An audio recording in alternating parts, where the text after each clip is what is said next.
Imagine handing a highly capable, incredibly fast stranger the master keys to your house, telling them to fix the plumbing and then just, go into sleep. Yeah, that sounds like a terrible idea. Right. But that is exactly what you're doing when you let an autonomous AI coding agent loose on your computer. Exactly. Welcome to today's deep dive. I'm your host, and joined by our resident systems expert. Our mission today is to explore the absolute cutting edge of AI development security. Hi, everyone. Really glad to be here to dig into this. So we invite these incredibly powerful AI models onto our local machines to write code, debug applications, or automate our daily tasks.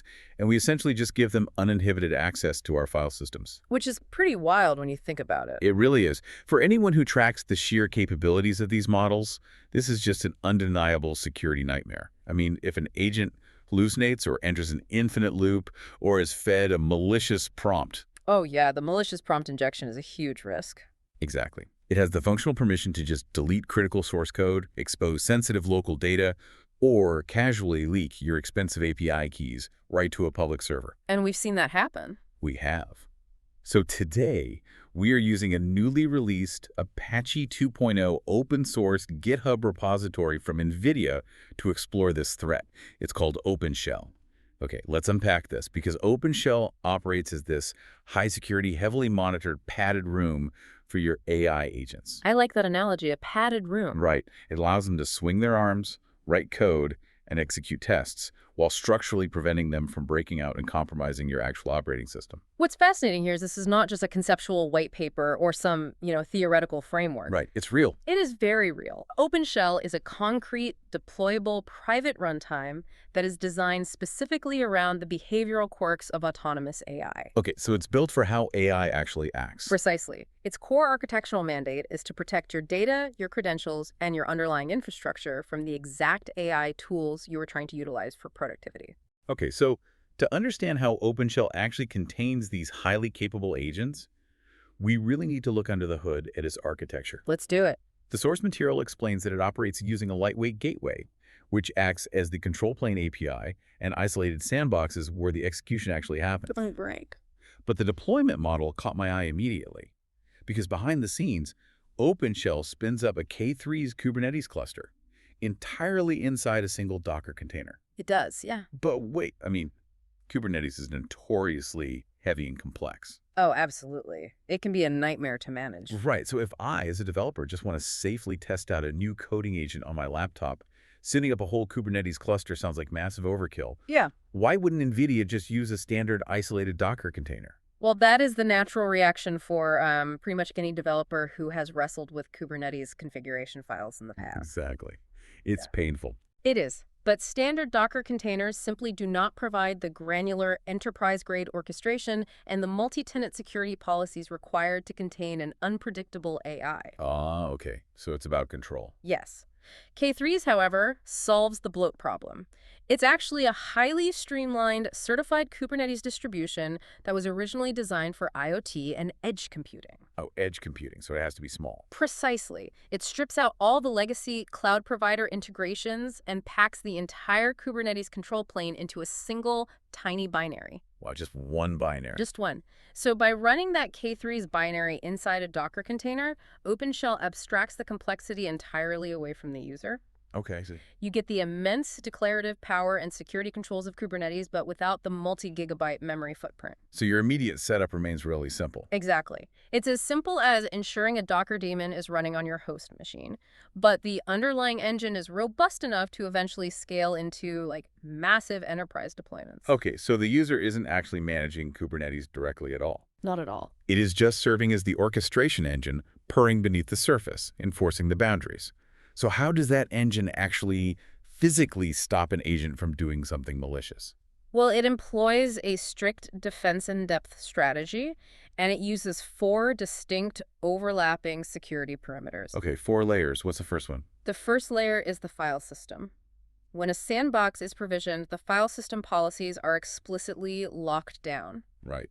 So the agent cannot read or write any files outside of the explicitly allowed workspace paths. Okay, so even if it tries to be sneaky. Even if it attempts to navigate up the directory tree, to access your personal documents or your root configuration files, The hypervisor just flat out denies the request at the system level. Yeah, it's reassuring.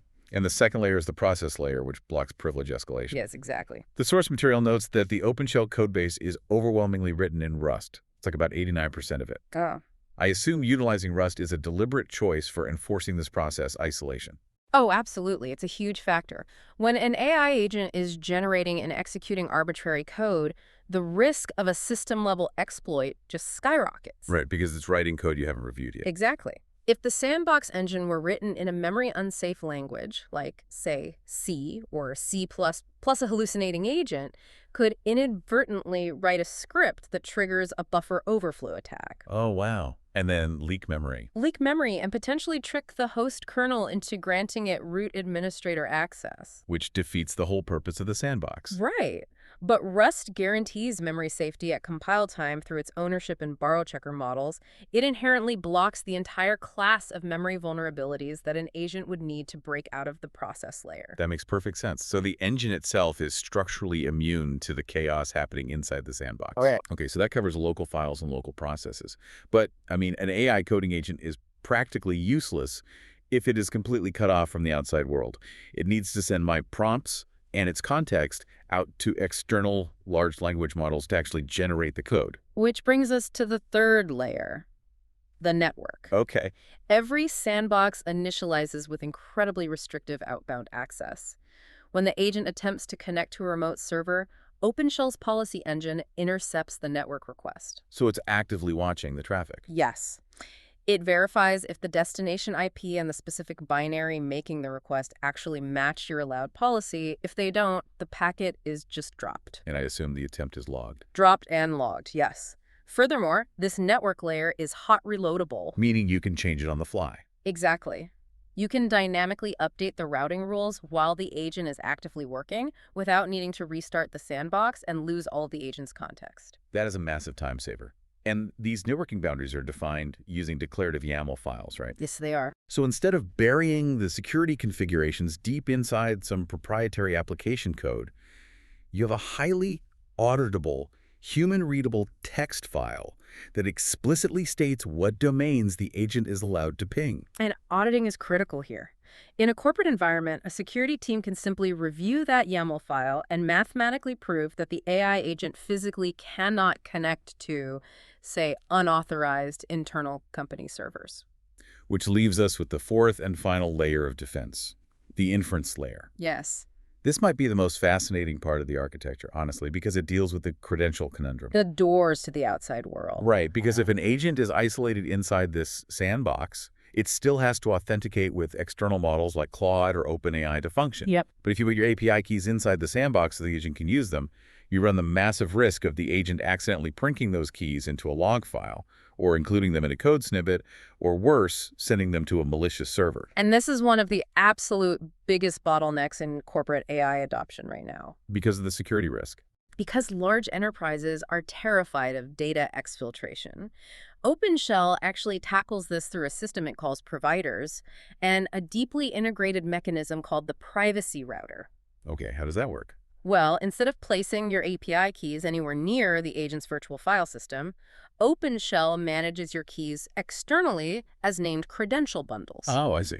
So when the sandbox boots up, these provider credentials are automatically injected into the runtime strictly as environment variables. It sounds kind of like a highly secure valet service. I like that, yeah. Like the AI agent is the guest, and the agent can say, hey, I need you to go to the OpenAI API and fetch this debugging response for me. But the agent never actually gets to see or touch the keys to the car. If we connect this to the bigger picture, the privacy router is the valet in your analogy. It acts as an inference proxy. An inference proxy. Yeah. When the agent inside the sandbox makes an outbound request to an AI model, the privacy router intercepts that specific HTTP call. It catches it mid-flight. Exactly. It actively strips away any caller credentials or erroneous keys the agent might have tried to append, securely injects your actual valid backend root credentials on the fly, and then reroutes the API call to your approved backend provider. Wow. So the sensitive context stays within the compute boundaries of the sandbox, and your root API credentials are never exposed to the agent's logic layer. It creates just a brilliant separation of concerns. I mean, Yeah. the agent gets the answer it requested, but it fundamentally lacks the knowledge required to abuse the billing account. Which is exactly what you want. And the project is clearly designed to make this secure routing as frictionless as possible. Yeah. Like OpenShell natively supports the major players right out of the box. It does. If you run Anthropic's Claude code, the provider automatically hooks into your Anthropic API key. It seamlessly supports OpenAI's OpenCode, Codex, and it even grabs your GitHub token for the GitHub Copilot CLI. And the ecosystem is intentionally open too. Because the privacy router operates at the network and proxy level, you can launch community agents just as easily as commercial ones. Really, like what kind of community agents? Well, the repository highlights that you can spin up sandboxes from community images like OpenClaw, or even bypass cloud APIs entirely by running local models using Llama, simply by passing a flag in the command line interface. That is incredibly versatile. So, Yeah. since the underlying mechanics of OpenShell are so heavily focused on facilitating these autonomous agent workflows, it is fascinating to look at how the software itself is being developed. Oh, this is my favorite part. Because the source material reveals an incredibly meta development model. It is a remarkable paradigm shift. OpenShell is explicitly agent first. Agent first. Yeah, the repository outlines a core operating philosophy, literally stating your agent is your first collaborator. Wow. OpenShell isn't just a platform for running AI agents. The project itself is being built and patched by the exact same AI agents living inside its sandboxes. Here's where it gets really interesting, because the repository structure actually includes a specific directory called .agent/skills. And this folder is essentially a library of workflow automations meant to be executed by an AI. Like, if there's a problem with the OpenShell codebase, human developers deploy an agent using a specific skill called createSpike. Right. The agent spins up in an isolated OpenShell sandbox, investigates the codebase, and prototypes a solution to the bug, all on its own. And it goes further than prototyping. Once the solution is identified, they trigger another agent skill called build from issue to actively implement the code changes. Wait, it writes the actual fix. It writes the fix. They even use agents for security auditing.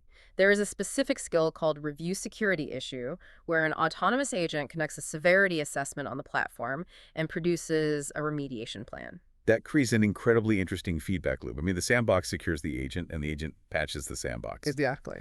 But relying on a large language model to independently patch a security flaw in a highly sensitive containment environment requires an immense amount of trust in the evaluation loop, doesn't it? It absolutely does, which is why the repository is very clear that all of this implementation work is strictly human-gated. Human-gated. So humans are still in charge. Very much so.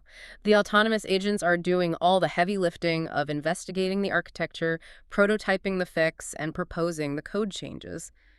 But a human engineer must manually review and approve those plans before the agents are permitted to actually build and commit the code to the main branch. Okay, so the agent operates as the tireless laborer, and the human operates as the supervisor. That's a perfect way to describe it. Even with the human in the loop, think about how this fundamentally changes the open source contribution model. Yeah.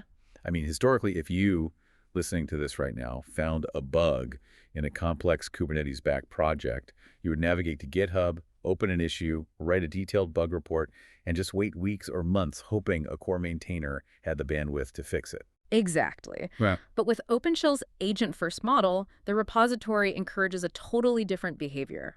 They want you to clone the repository locally, point your own autonomous coding agent at that agent skills folder, and just let your agent diagnose the cluster, troubleshoot the inference proxy, and prototype the fix for you. That is wild. It totally democratizes complex software engineering because every user essentially brings an entire AI engineering team with them when they clone the repository.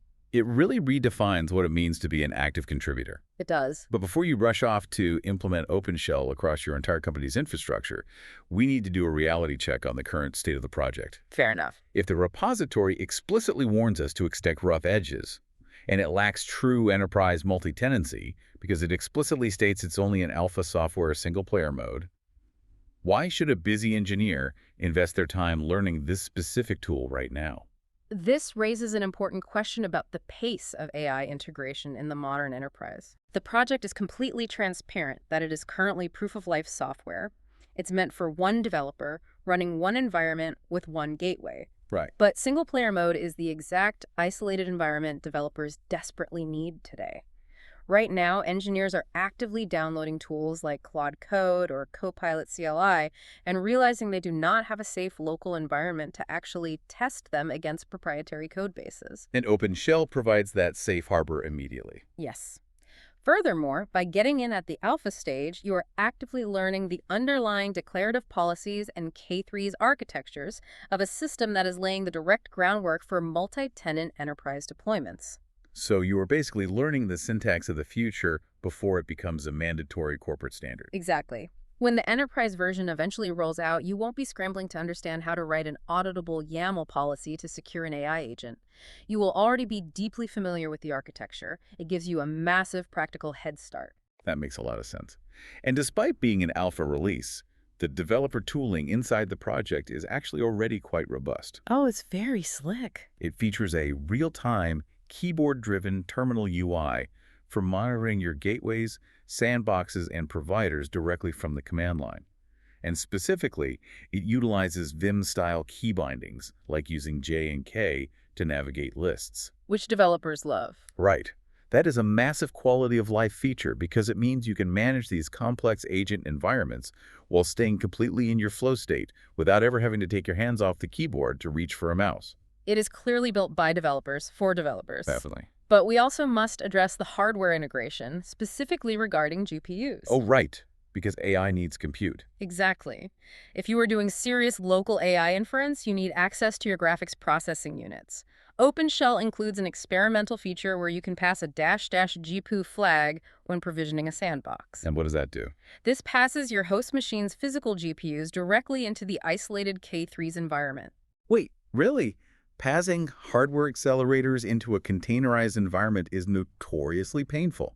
How are they managing that? They're utilizing CDI, or the Container Device Interface. Okay. CDI is a standardized specification that allows container runtimes to dynamically discover and inject complex hardware devices, like GPUs, without relying on clunky, vendor-specific Docker workarounds. Oh, nice. The OpenShell CLI attempts to auto-bootstrap this connection, but they are very clear that this is experimental. You also have to ensure you are bringing a container image that actually has the appropriate NVIDIA drivers installed, as the default base images prioritize a lightweight footprint.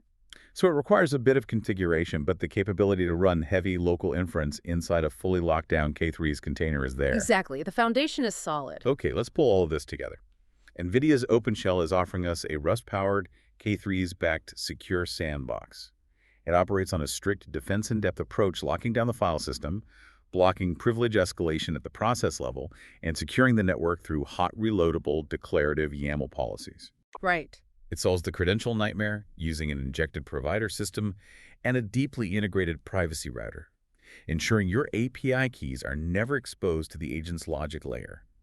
And it is actively utilizing these very same AI agents to iteratively write, patch, and review its own source code. It is a profound glimpse into the immediate future of systems engineering and security. So what does this all mean for you? It means that the era of reckless, fingers-crossed AI experimentation needs to end. And more importantly, it actually can end today. Yes, the tools are here. You no longer have to make that stressful binary choice between utilizing the absolute cutting edge of autonomous AI coding assistance and maintaining the strict security and privacy of your local machine.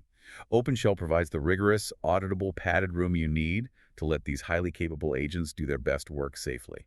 And as we consider the architecture of that padded room, I want to leave you with a final thought to mull over. Go for it. We began this deep dive by comparing an AI agent to a highly capable stranger that you wouldn't want to blindly give the master keys to your house. Right. But look at the trajectory OpenShell is setting. Software development environments are rapidly evolving away from open workspaces and into heavily fortified, policy-governed sandboxes that are specifically designed for AI agents to write the code. Okay.